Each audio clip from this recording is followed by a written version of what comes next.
À la une de ce journal, la culture du mil retient de plus en plus l'attention de l'INADES. Récemment à Abidjan, l'année internationale de cette céréale a été célébrée. Un événement qui vise la promotion et la maîtrise des possibilités qu'offre le mil. Nous parlerons également des examens et concours avec un atelier de 3 jours afin de donner du nouveau souffle au système d'évaluation au niveau de l'enseignement technique, de la formation professionnelle et de l'apprentissage.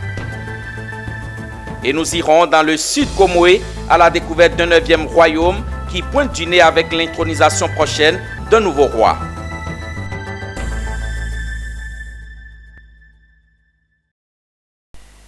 Bienvenue à tous et merci de nous rejoindre pour l'actualité sur Business 24 Africa. Ce journal s'ouvre avec la célébration de l'année internationale du mil. L'Institut africain pour le développement économique et social INADES a procédé au lancement de la célébration de l'année internationale du mil. L'objectif est de promouvoir les céréales, maîtriser les possibilités qu'elles offrent, tout en orientant l'attention des politiques sur ses bienfaits au regard de la nutrition et de la santé. Cet événement s'est tenu au siège du Fonds interprofessionnel pour la recherche et le conseil agricole, FIRCA à Abidjan. Walter Kofi et Wilfried Yao nous en disent davantage. Le mil, le sorgho et le fonio, des cultures résilientes par leur capacité à se développer dans des conditions climatiques défavorables et qui présentent des avantages nutritionnels et sanitaires à la consommation.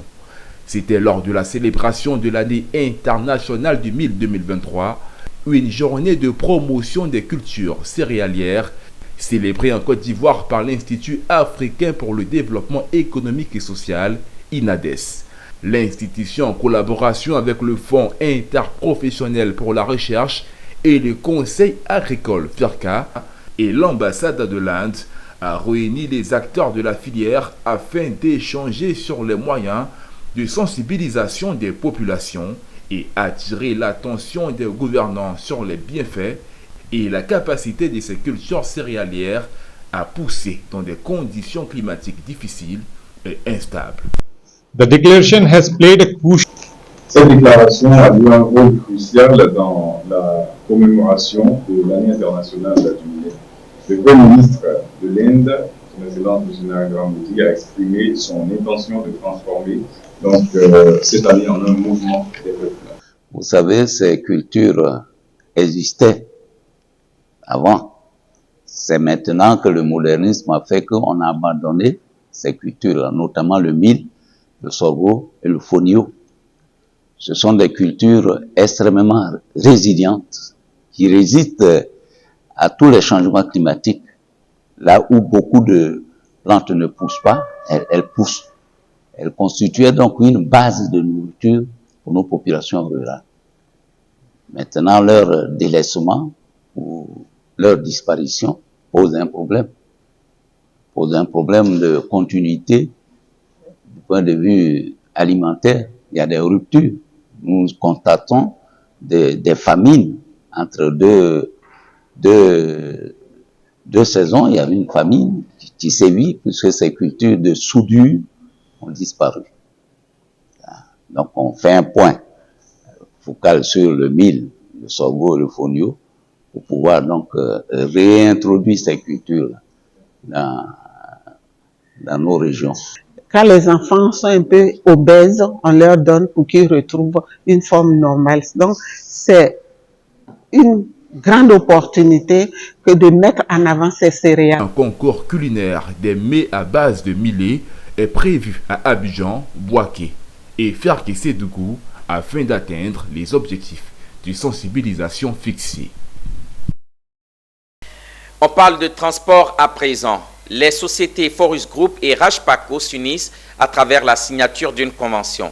Cette convention vise à apporter une solution commune aux besoins de l'ensemble des acteurs du transport et de la logistique. Cette collaboration stratégique a pour but de favoriser le développement de leurs activités respectives, mais également d'accompagner le gouvernement de Côte d'Ivoire dans son programme national de mobilité. Ne dit-on pas que l'union fait la force?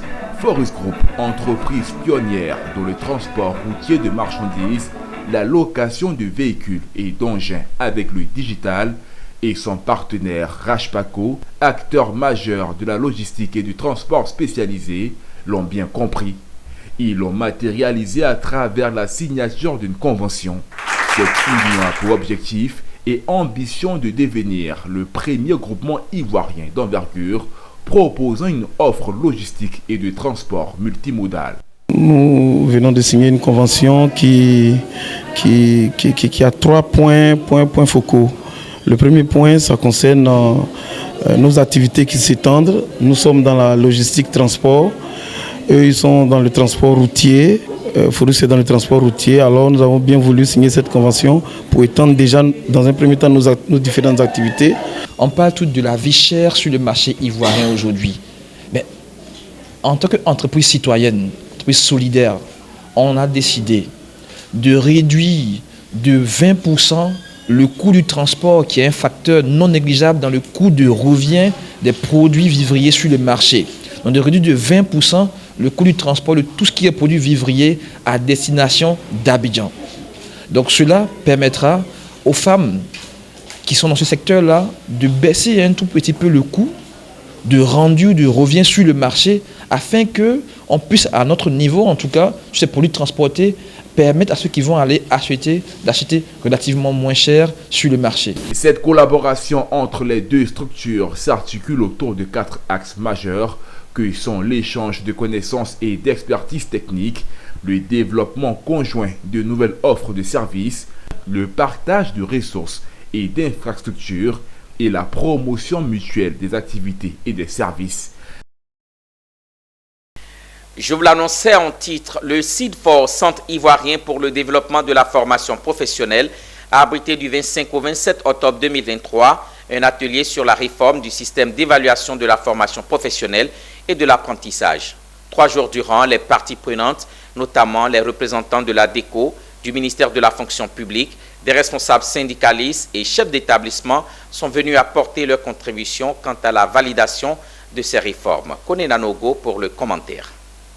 Ils sont au total 97 participants réunis au CIDFOR Entendez, Centre ivoirien pour le développement de la formation professionnelle, qui a abrité du 25 au 27 octobre 2023 cet atelier.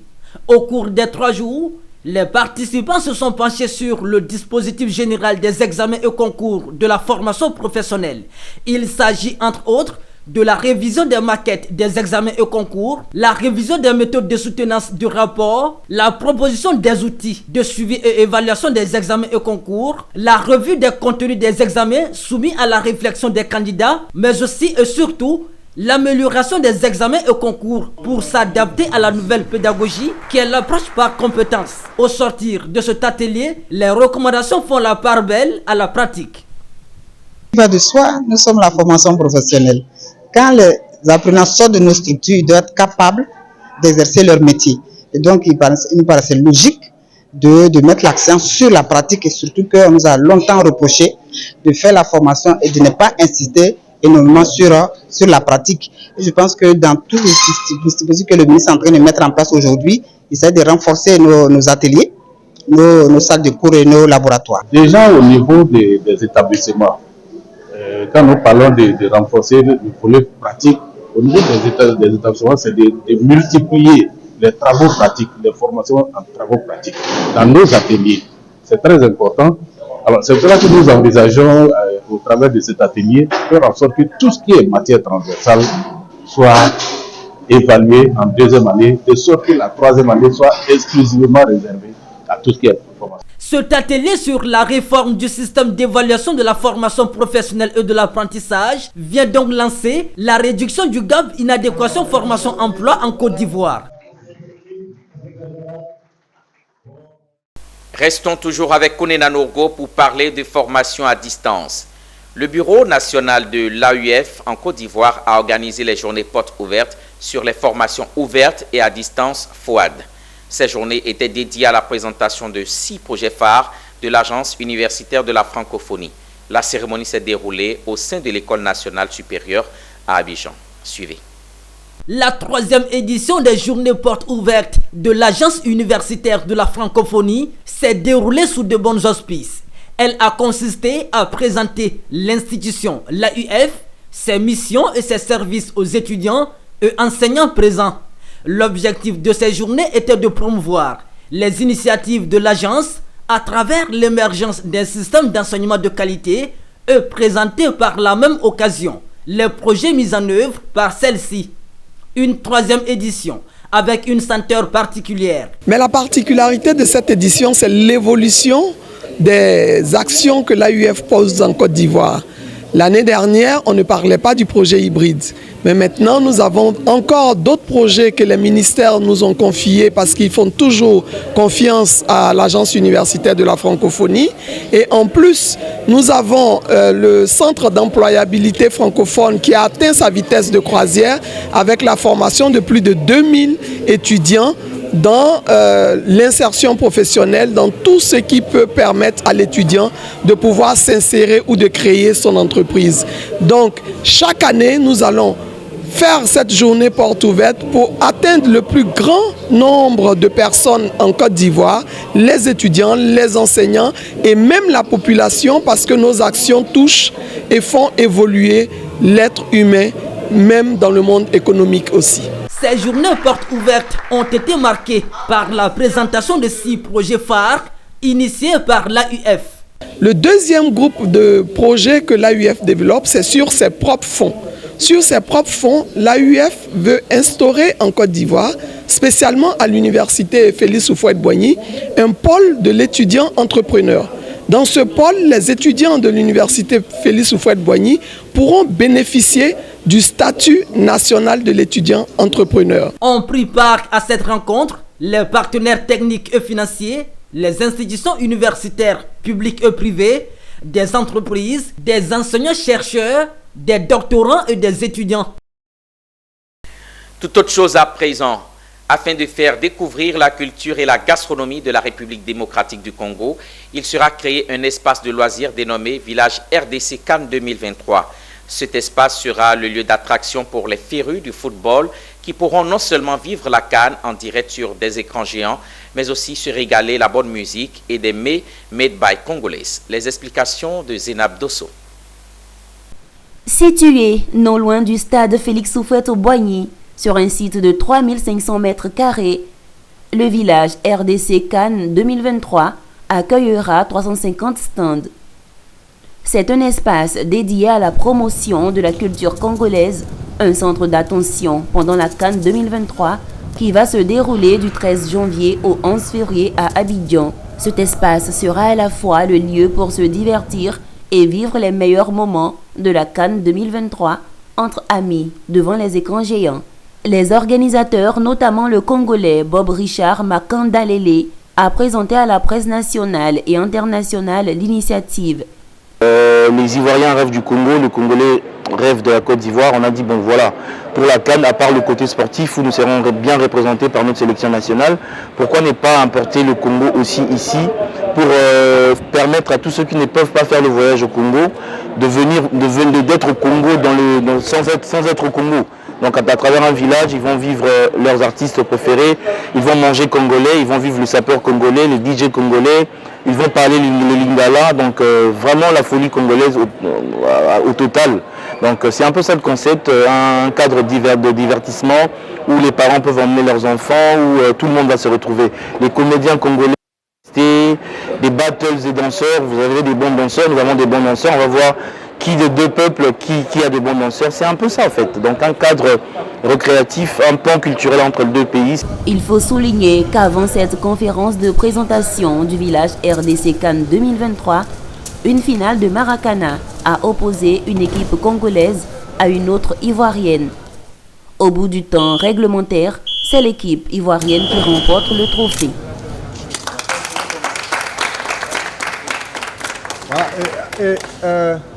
Direction le sud d'Abidjan. La région du sud Komoué comptait jusque-là 8 royaumes. Un 9e pointe du nez. Son roi sera intronisé courant novembre. Laissez-vous embarquer à la découverte du royaume Sochi dans la sous-préfecture de Noé, ville frontalière avec le Ghana. Quelques minutes de navigation sur l'Atanoé. Voici Nougwa, Côte d'Ivoire. Ce village, c'est la capitale des Sochés, une tribu Agni installée sur ce site depuis des temps immémoriaux. Un centre de santé en construction, Un marché en construction également, une école fonctionnelle, une adduction en eau potable. Le village est en chantier. À Nungwa, les activités économiques sont essentiellement agricoles. Palmiers à huile, EVA, café et cacao constituent l'essentiel de cette agriculture. Seulement, la route constitue elle aussi un véritable obstacle à l'évacuation de ces produits. Sur cette colline se dresse majestueux un palais, le palais royal. Les Sochés s'apprêtent à introniser leur roi courant novembre, mais avant, nous découvrons ce peuple. Les Agni Sochés sont composés de 7 familles. Le chef de famille Mvavile nous reçoit. C'est de cette famille que sort le roi. Nos arrière-arrière-grands-parents sont venus de l'Égypte d'un endroit qu'on appelle Agnoagnoa. Nous avons marché avec les baoulés à différentes étapes jusqu'à ce que nous arrivions ici dans le Soché.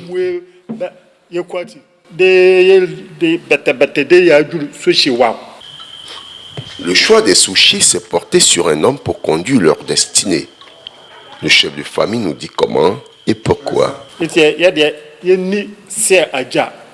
Nous ne sommes pas patrilinéaires, nous sommes matrilinéaires. Quand le roi n'est plus, on se concerte et on choisit quelqu'un au niveau de la famille. On le présente à toute la famille. Si elle l'accepte, c'est lui le roi.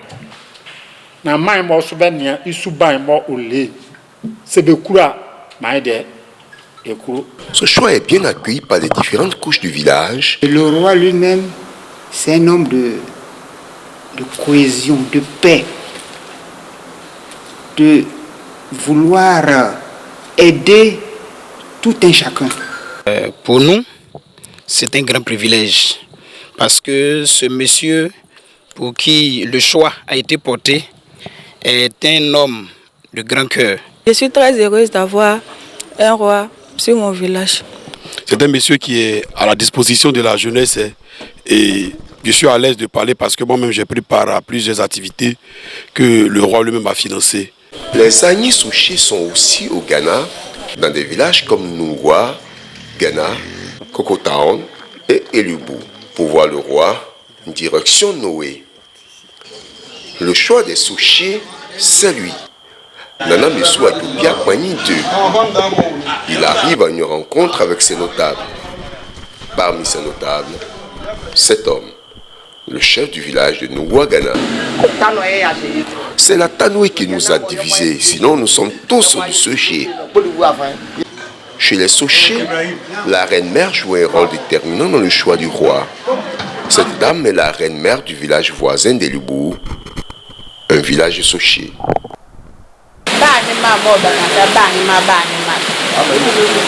L'importance de la reine-mère, c'est que c'est la femme qui enfante. Et lorsque les hommes ont un bien, ils la confient à la femme et ils lui disent « Choisis-toi quelqu'un pour t'aider à l'administrer ».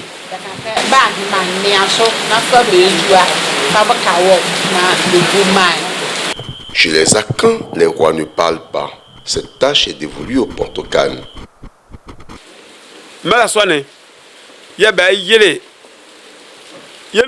Quand on a perdu l'ancien chef, on nous a présenté ce chef, celui-ci.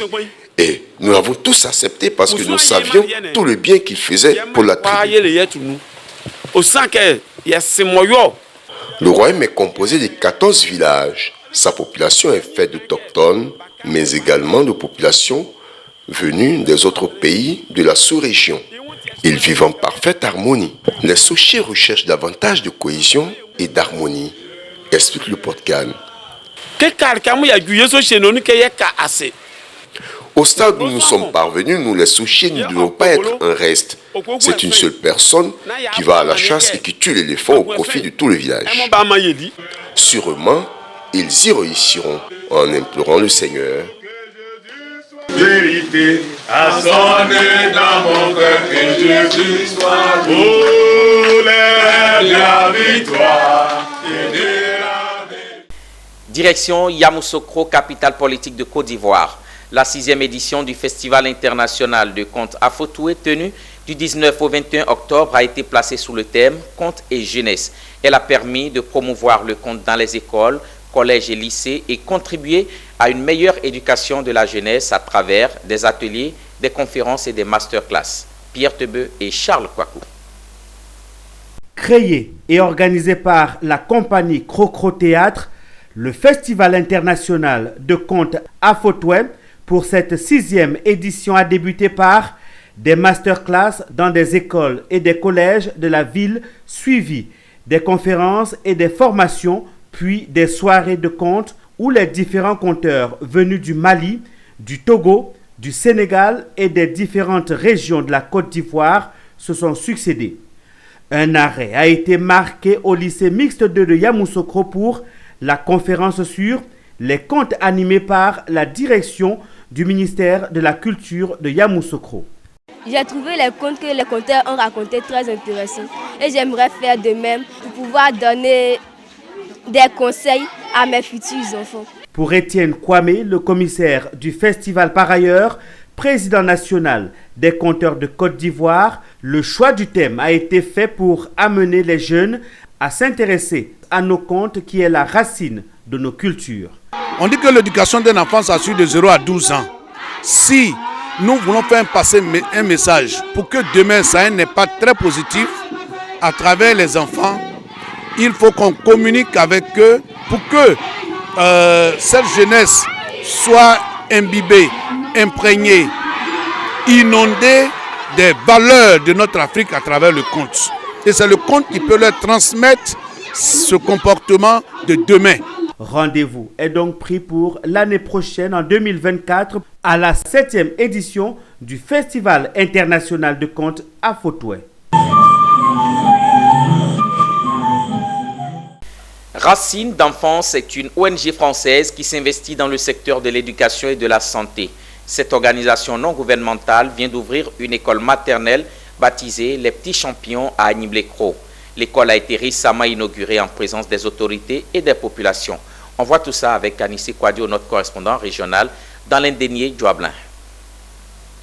Racine d'enfance est une ONG française qui investit dans le secteur de l'éducation et de la santé. Cette organisation non gouvernementale a construit 12 écoles maternelles au Sénégal. Elle a déposé ses valises en Côte d'Ivoire pour la réalisation de cette magnifique école préscolaire dans l'indénié Djouablin, précisément à Agnibles-les-Cros, baptisée Les Petits Champions, qui a été inaugurée ce jour par le couple donateur Marc et Patricia Perpich pour soulager Agnibles-les-Cros, car cette ville aussi grande ne compte que 5 écoles maternelles. Et cette école pour aider les parents à se débarrasser des soucis, de mener à bien leurs activités, mettre bébé à l'abri entre les mains de professionnels. Un partenariat avec l'État ivoirien qui lui-même a pris évidemment conscience depuis longtemps de l'importance du préscolaire et qui désire effectivement faire une école préscolaire à côté de chaque école primaire. Très modestement, nous y participons. Cette école maternelle composée de 3 salles de classe, petite et moyenne section et une grande section, une salle d'eau, des toilettes, un magnifique préau, une cantine qui permettra aux enfants de rester sur place à midi et de déguster des repas sains et enfin un jardin potager qui va servir à alimenter la cantine. Ça c'est un enfant, merci pour tout. Nous les enfants Agnibles-les-Cros, nous disons merci à l'enfant. Tout ceci sera géré par des professionnels de l'éducation nationale qui entendent former les grands champions de demain. Commençons par le langage. Il faut apprendre aux enfants à bien s'exprimer. Nous faisons ça et il y a le graphisme. Nous venons de réceptionner une structure maternelle offerte par une ONG, Racine d'enfance. Et au nom de Madame le ministre, le professeur Marietou Koné, nous voulons dire merci. L'ONG française Racine d'enfance a posé la première pierre de cette école en novembre 2022. Et c'est moins d'1 an plus tard que cette école est sortie totalement de terre pour le bonheur de tous, afin de contribuer à l'éducation des champions de demain. Rendons-nous maintenant à Bouaké. Le Fonds de solidarité africain FSA est une source de financement pour les États, les entreprises et les opérateurs économiques. Les produits opérationnels de cette institution financière ont été présentés au secteur privé et bancaire opérant dans la région de Béké. Une initiative qui a permis aux entreprises et aux banques locales de saisir toutes les opportunités qu'offre le FSA en matière de garantie et d'investissement dans les affaires. Emmanuel Bonzo. Face aux opérateurs économiques de Bouaké et ses environs, le chef de la mission résidente du FSA en Côte d'Ivoire Ali Guindo, présente les opportunités de souscription au Fonds de solidarité africain. En effet, le FSA est une institution offrant des produits opérationnels, véritable source d'accompagnement des PME-PMI en vue d'améliorer leur compétitivité et leur rentabilité dans l'environnement économique local, national et même continental.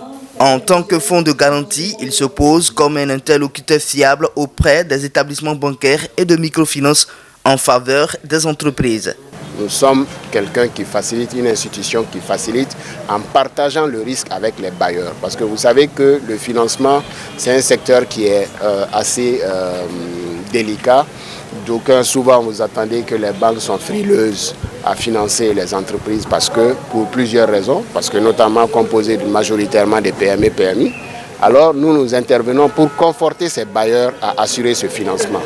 Et donc, si jamais le risque se réalise, nous nous faisons fort aussi de respecter nos engagements. Et c'est ce que nous avons fait depuis 45 ans.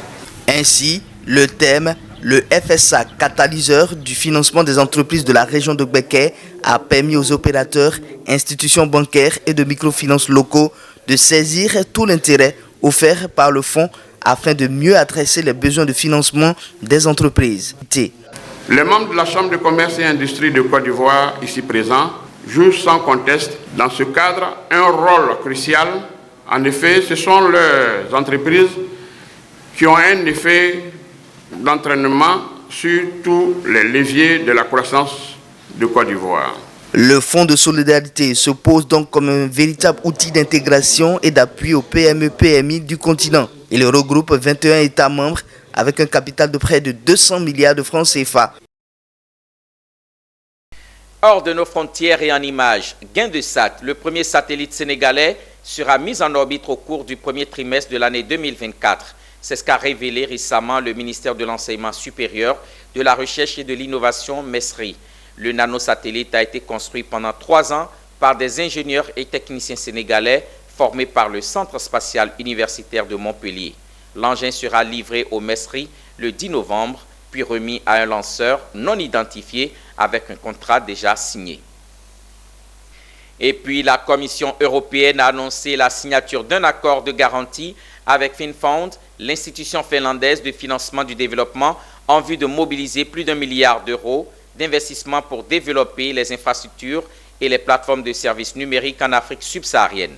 L'accord prévoit l'octroi à FinFund une garantie de 100 millions d'euros axée sur l'Afrique subsaharienne avec un focus sur les pays les moins avancés et ceux en situation de fragilité. Nous sommes à la fin de cette édition préparée par l'ensemble de la rédaction de Business 24 Africa. L'information se poursuit. À bientôt.